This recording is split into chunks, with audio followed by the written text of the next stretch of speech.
Donc moi je vais aborder avec vous ce soir le thème de la santé, puisque les services de soins et de santé ont de grands défis à relever, donc avec le vieillissement de la population, l'augmentation des maladies chroniques, le nombre de personnes de plus en plus isolées, vulnérables et fragiles.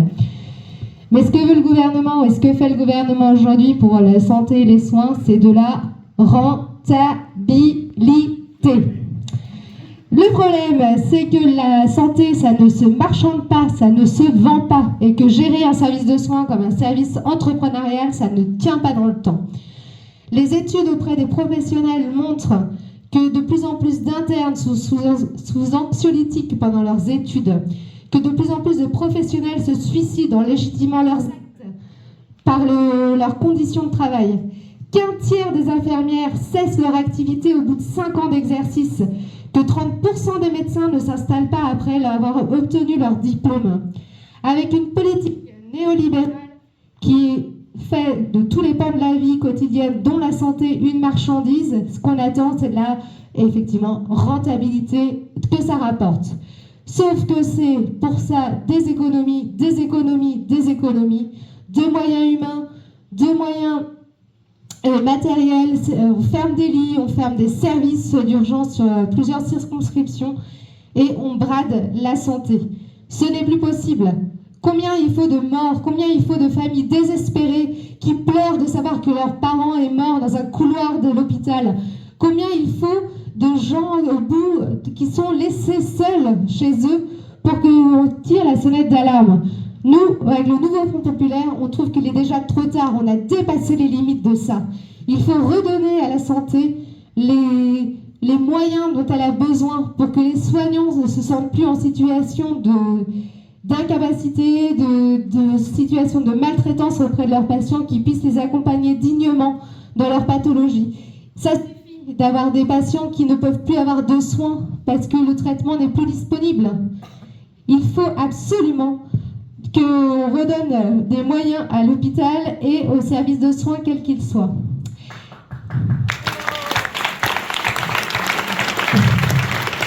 Il faut arrêter cette hémorragie, parce que dans cette hémorragie, même le gouvernement actuel n'est pas gagnant. Par son mépris et ses fausses économies, il creuse la dette, il faut le savoir.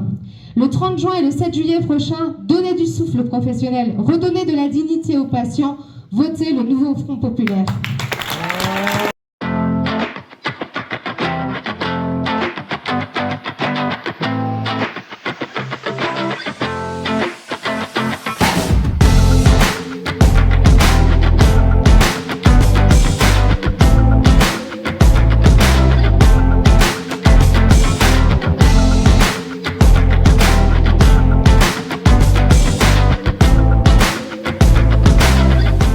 Vous avez peut-être entendu là ce mot que le Premier ministre et le Président ont à la bouche, c'est cette fameuse école du futur.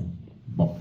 En réalité, ce qui se cache derrière tout ça, c'est leur volonté d'instaurer une école à minima pour tous et livrer au marché des pans entiers du système éducatif.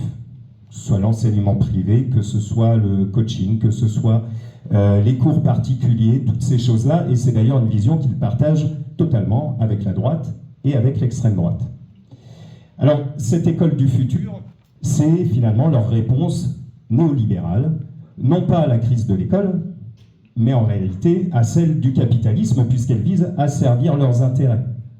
C'est d'une part livrer au capital le marché du savoir, c'est aggraver le tri social et la concurrence, et c'est particulièrement le cas aujourd'hui sur l'enseignement professionnel qui subit la concurrence de l'apprentissage qui est entre les mains aujourd'hui du patronat et du privé.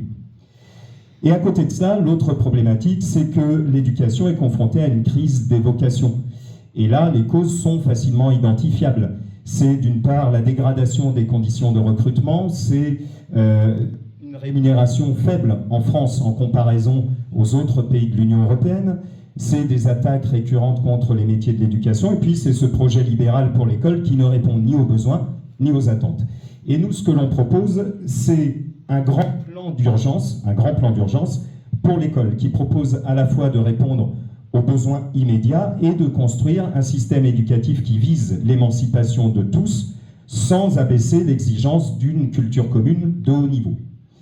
Donc pour ça, eh bien, il y a un seul moyen, c'est de refonder un grand service public de l'éducation, tout simplement. Et pour ça, eh bien, il va falloir former, il va falloir recruter des personnels sous statut de fonctionnaires, il va falloir revaloriser la grille salariale aussi pour enrayer la précarisation et la dégradation des métiers de l'éducation. Et puis, c'est aussi de redonner du temps à tous les élèves pour leur permettre d'apprendre, pour leur permettre de réussir, de se former, de construire leur orientation avec un choix qui soit véritablement réfléchi et choisi. Et c'est la raison pour laquelle, notamment, on abrogera Parcoursup immédiatement.